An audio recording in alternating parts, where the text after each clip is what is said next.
આવવું પડશે। હવે આ દીકરા કેમ વાંઢારીએ છે એની વાત કરું છું। ગામે ગામે તમે જુઓ, આમાં અહીંયા ગામે નીકળશો તો 5-25 વાંઢા તમને મળશે, મળે કે નહીં?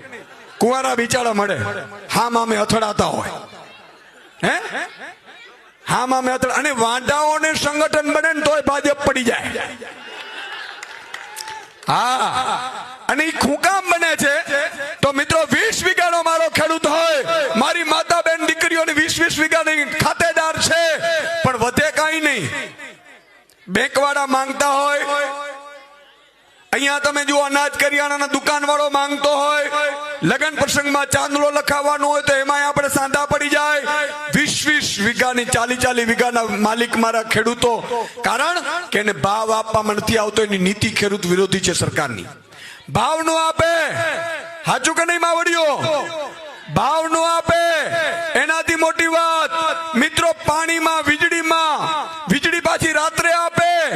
રાત્રે સરપની વચ્ચે, હમણાં હું અહીં આવતો હતો ને, સરત આમ રસ્તામાંથી સાપ જતો હતો, મેં કીધું વિચાર જ કર્યો, મેં કીધું મારા ખેડૂતો રાત્રે પાણી વારતા હશે પેલી બૂટ પહેરીને સરપની વચ્ચે, અને આ પાપિયાઓ, નાલાયકો, મારે ન કહેવું જોઈએ, હરામખોરો મારા ખેડૂતોના હકનું ખાઈ ખાઈને પાડા થયા છે।